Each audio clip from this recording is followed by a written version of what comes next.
नमस्कार and welcome you all to world affairs. मैं हूं प्रशांत धवन। नाउ हाल ही में आपने इस न्यूज़ के बारे में सुना होगा कि नेटो में जो यूएस की ऑनवॉय हैं उन्होंने ये कहा है कि भारत के लिए दरवाजे हमेशा खुले हैं और यहाँ पे आप देख पाओगे NATO's door open for more engagement with India. Now ये जो स्टेटमेंट है ना, यूएस नेटो ऑनवॉय की तरफ से दुनिया भर में न्यूज़ बना रही है, क्योंकि इससे आप अगर दूर से देखोगे तो लगता है कि इंडिया को डायरेक्टली इनवाइट किया जा रहा है नेटो में, जबकि ये रियलिटी नहीं है। हालांकि बिल्कुल ये लोग चाहते हैं कि भारत और नेटो की जो एंगेजमेंट है बढ़े, मगर थोड़ा सा डिफरेंट तरीके से। और इस वीडियो में मैं आपको बताऊंगा कि नेटो के साथ भारत को प्रॉब्लम क्या हो सकती है, नेटो क्यों एक्सपैंड करना चाहता है, बहुत कुछ यहाँ पे आपको जानने को मिलेगा। मगर आगे बढ़ने से पहले आपसे एक क्वेश्चन पूछूंगा। क्वेश्चन यहाँ पर यह है कि हाल ही में टर्की ने, जो खुद एक नेटो मेंबर है, इसने किस कंट्री की नेटो मेंबरशिप अप्रूव कर दी है। बहुत ही जल्द ये कंट्री एक नेटो मेंबर बन जाएगा टर्की के अप्रूवल के बाद। ये हैं यहाँ पे आपकी option: Iceland, Finland, South Korea या फिर ताइवान। कमेंट सेक्शन में करिए उत्तर, सही आंसर आपको मिलेगा वीडियो के अंत में। ऑलराइट, नाउ सबसे पहले आपको एक बहुत ही ज़्यादा सिंप्लीफाइड लैंग्वेज में बता देता हूँ कि नेटो से ना कई कंट्रीज़ को प्रॉब्लम क्यों है। नेटो मतलब कि नॉर्थ अटलांटिक ट्रीटी ऑर्गेनाइजेशन, इसकी फॉर्मेशन हुई थी 1949 में और इसका मेन काम ये था, जैसे इसके नाम से आप समझ पाओगे, नॉर्थ अटलांटिक एरिया को सुरक्षित रखना। नॉर्थ अटलांटिक ओशन कहाँ पे है? ये रहा अटलांटिक ओशन, और अटलांटिक ओशन का नॉर्थ पार्ट, यहाँ पर जो भी देश है ना, इनकी सुरक्षा मेन आप कह लीजिए प्रायोरिटी थी नेटो की। मगर 1991 के बाद जब यूएसएसआर टूट के बिखर गया, नेटो ने एक एक्सपेंशन की पॉलिसी अपना दी। इवन दो 1991 में यूएसएसआर के टूटने के बाद रशियन फेडरेशन और नेटो के बीच में ये अंडरस्टैंडिंग थी कि नेटो ईस्टर्न साइड में 1 इंच भी आगे नहीं बढ़ेगा। नाउ यहाँ पे मैं आपको एक छोटी सी क्लिप दिखाऊंगा नोम चॉम्स्की की। ये बहुत ही फेमस एक जियोपॉलिटिकल एनालिस्ट हैं, इंटरनेशनल रिलेशंस पे लिखते हैं। इन्होंने क्या कहा है नेटो की एक्सपेंशन और रशिया के बारे में। ये छोटी सी क्लिप है, ये आप देखिए।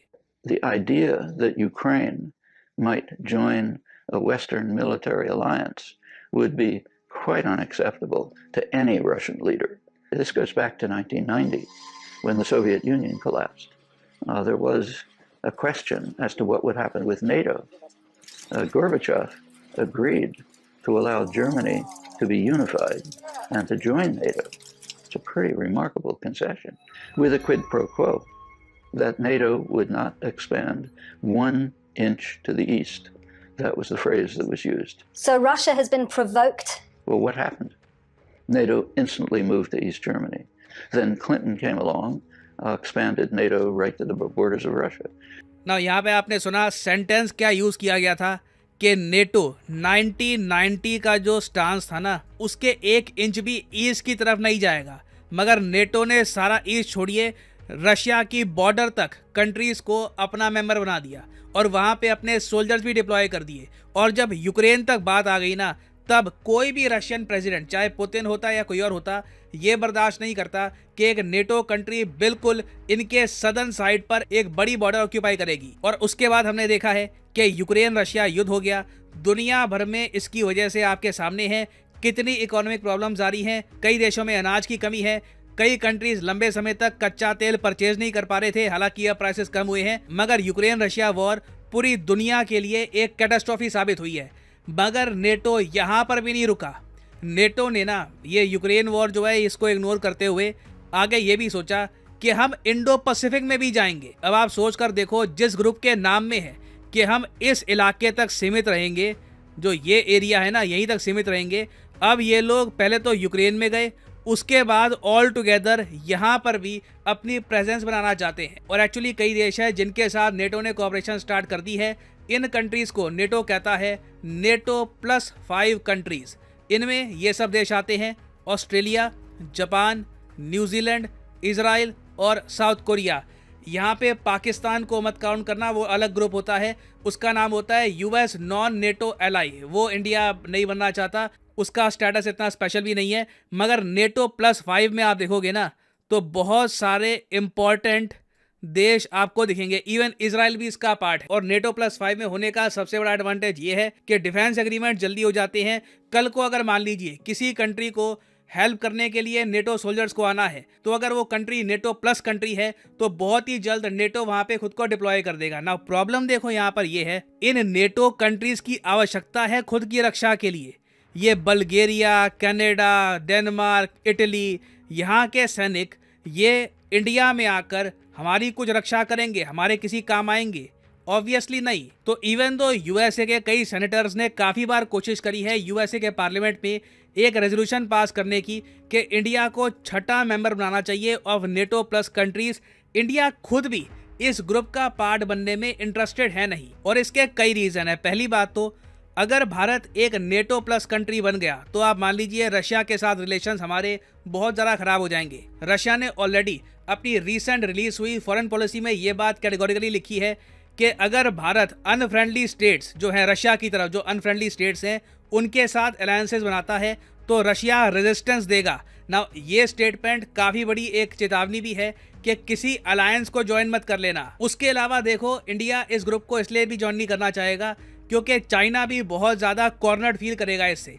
चाइना के विदेश मंत्री ऑलरेडी कह चुके हैं कि जो इंडो पैसिफिक स्ट्रैटेजी है ना, ये अपने आप में एशियन नेटो ही है। ये मानती हैं कि ये एशियन नेटो है। अब आप इमेजिन करो अगर हम प्रॉपरली एक नेटो कंट्री में एक नेटो प्लस नेशन बन जाते हैं तब चाइना का क्या रिएक्शन होगा। तो नेटो तो देखिए अपनी तरफ से काफ़ी बार कह चुका है इन्हें इंडो पैसिफिक में और ज़रा फ्रेंड्स चाहिए, मगर हमें यहाँ पर देखना होगा कि क्या नेटो प्लस का स्टेटस इंडियन डिफेंस को कुछ खास फायदा देता है। तो इसका आंसर है नहीं। थैंकफुली हमारे देश में जो महापुरुष पैदा हुए जिन्होंने कई सालों तक मेहनत करी, तपस्या करी, फॉर एग्जाम्पल होमी जहांगीर बाबा, उसके अलावा एपीजे अब्दुल कलाम साहब, ऐसे महान लोगों की वजह से, इसके अलावा और बहुत सारे अनेक साइंटिस्ट हैं, इनकी मेहनत की वजह से इंडिया के पास न्यूक्लियर वेपन्स हैं, हमारे पास मिसाइल्स हैं।